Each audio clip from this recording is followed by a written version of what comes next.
देव का देश है। ये देश शायद न कभी बटा है न कभी बटेगा। मजहब नहीं सिखाता आपस में बैर रखना। हिंदी हैं हम, वतन है हिंदुस्तान हमारा। नमस्कार, जय हिंद दोस्तों। मेरा नाम है शौकत अंसारी और आज हम अपने दर्शकों का बहुत बहुत स्वागत करते हैं अपने यूट्यूब मंच पर।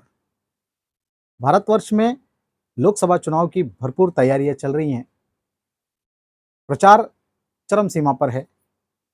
19 अप्रैल को पहले चरण के मतदान संपन्न हो चुके हैं और आने वाली 26 तारीख को 89 सीटों पर मतदान होने वाले हैं, जहां एक और इंडिया अलायंस और सर्वपक्षीय दल बात कर रहे हैं विकास की, बात कर रहे हैं रोजगार की, बात कर रहे हैं महंगाई से बचने की, बात कर रहे हैं एक गरीब के घर का चूल्हा कैसे सस्ती कीमतों पर जलाया जाए।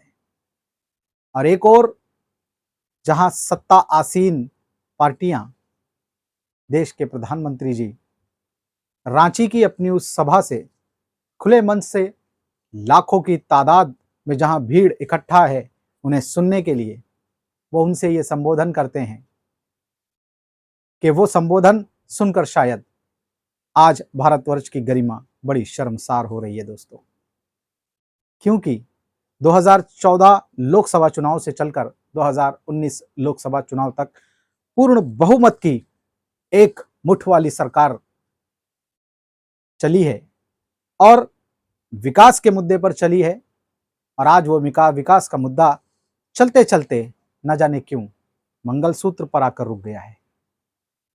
तो आइए दोस्तों, हम आपको वो वीडियो दिखाते हैं। देंगे। और पहले जब उनकी सरकार थी उन्होंने कहा था कि देश की संपत्ति पर पहला अधिकार मुसलमानों का है। इसका मतलब ये संपत्ति इकट्ठी करके किसको बांटेंगे?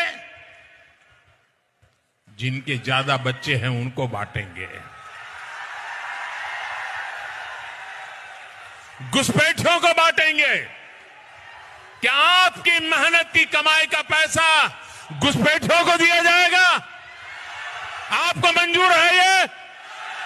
ये कांग्रेस का मैनिफेस्टो कह रहा है कि वो माताओं बहनों का सोने का हिसाब करेंगे, उसकी जड़ती करेंगे, जानकारी लेंगे और फिर उस संपत्ति को बांट देंगे। और उनको बांटेंगे जिनको मनमोहन सिंह जी की सरकार ने कहा था कि संपत्ति पर पहला अधिकार मुसलमानों का है। भाइयों बहनों, ये अर्बन नक्सल की सोच, मेरी माताओं बहनों, ये आपका मंगलसूत्र भी बचने नहीं देंगे, यहां तक जाएंगे, मैं कहने आया हूं। तो देखा दोस्तों आपने, ये सुनकर आपको कैसा महसूस हुआ? ये सुनकर शायद आपको ही नहीं, देश की पूरी जनता को बड़ी ही शर्म महसूस हुई होगी, बड़ी ही लज्जा आई होगी।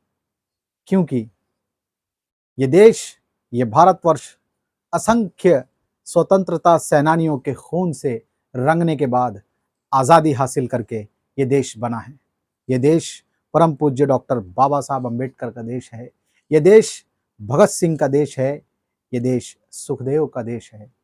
ये देश शायद न कभी बटा है न कभी बटेगा। मजहब नहीं सिखाता आपस में बैर रखना। हिंदी हैं हम, वतन है हिंदुस्तान हमारा। हमारी इसी बात के साथ हम अपने इस वीडियो को पूर्ण करते हैं दोस्तों। और अपने सभी दोस्तों से हम हमेशा कहते आए हैं कि हमारे वीडियो में अगर कुछ अच्छा लगता है तो वो भी हमें बताएं, और अगर कुछ गलत लगता है तो वो भी हमें नीचे कमेंट बॉक्स में ज़रूर बताएं। क्योंकि अपनी कमियों को, अपनी गलतियों को जानना ये बहुत ज़रूरी है दोस्तों, और यही सबसे बड़ी उपलब्धि है। हमारे इस चैनल को लाइक करें, सब्सक्राइब करें और ऐसे ही हमारी हौसला अफजाई करें और नए नए वीडियोस के लिए हमारे साथ यूं ही जुड़े रहें दोस्तों। जय हिंद।